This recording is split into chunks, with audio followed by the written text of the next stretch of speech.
Assalamualaikum warahmatullahi wabarakatuh. Pada kesempatan kali ini kita akan membahas kembali hubungan antar sudut. Kita langsung saja. Ini kita mulai dari sudut saling berpenyiku. Kemarin sudah dibagikan juga videonya. Di sini ada sudut alfa dan sudut beta. Nah, ini sebenarnya berawal dari sudut siku-siku yaitu 90 derajat ya. Sehingga ketika ditambahkan alfa ditambah beta sama dengan 90 derajat. Kita lanjut. Ini sudut saling bertolak belakang. Antara beta 1 dengan beta 2 itu saling bertolak belakang, alfa 1 dan alfa 2 juga saling bertolak belakang. Ingat bahwa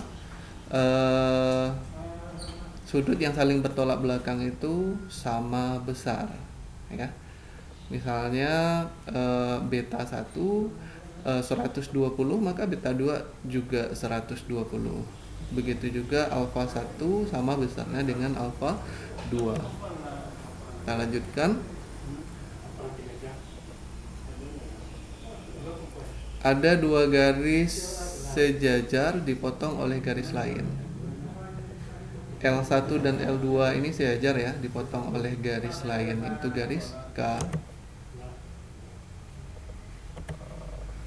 Kemudian H1 dan H2 ini sejajar dipotong oleh garis lain, yaitu garis P.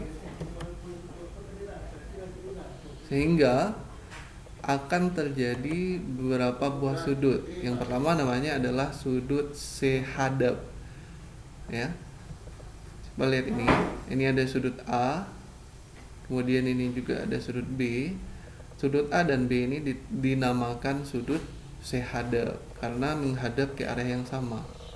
Ini sudut A ini menghadapnya ke kiri atas ya. B juga ke kiri atas.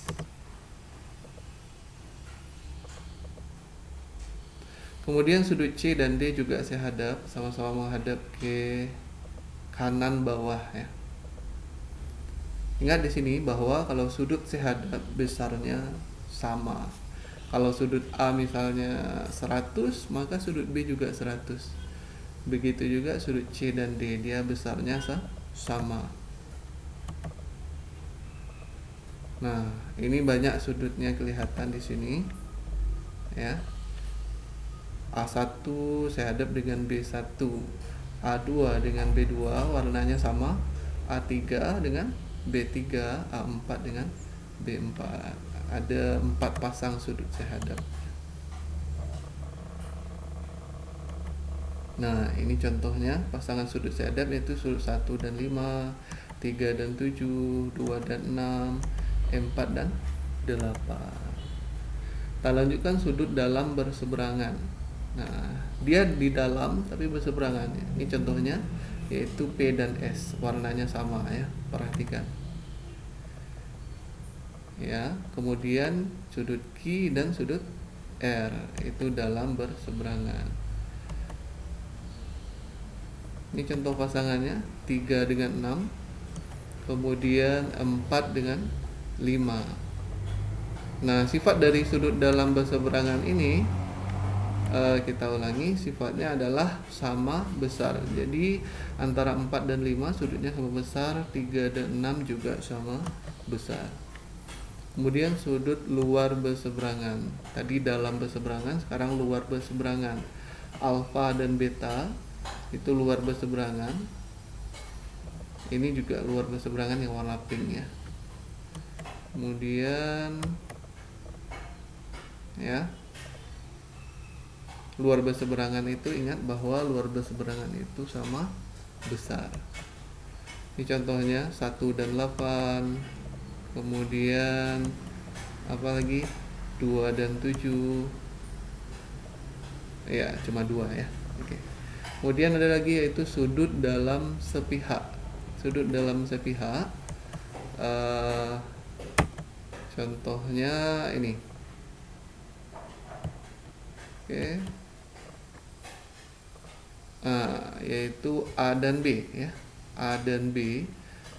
A dan B itu dalam sepihak, kemudian antara C dan D juga dalam sepihak.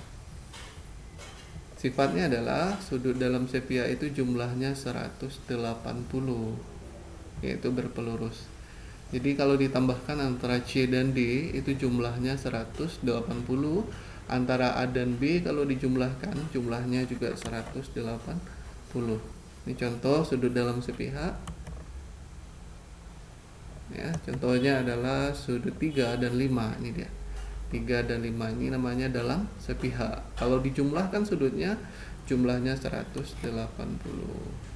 4 dan 6 juga 180. Kemudian ya itu ya yang dalam sepihak. Luar sepihak lagi. Yang luar sepihak, ini lihat ada V1 dan W1. Ini namanya luar tapi dia sepihak kiri ya. Kemudian V2 dengan W2 luar sepihak juga tapi pihak kanan ya. Sifatnya sama, yaitu ketika dijumlahkan jumlah dari sudut luar sepihak itu adalah 180 derajat. Ini dia contohnya antara 2 dan 8 dan satu lagi apa? 1 dan 7. Kalau dijumlahkan jumlahnya 180 derajat. Oke, selesai itu perkenalan kita jenis-jenis sudut yang ada ketika sebuah garis sejajar dipotong oleh garis lain. Oke, mudah-mudahan bisa dipahami untuk materi ini. Silahkan dicatat kembali apa kesimpulan dari materi kali ini, pindahkan ke dalam buku catatan, kemudian buat juga gambarnya dan sifat dari macam-macam sudut yang sudah dijelaskan.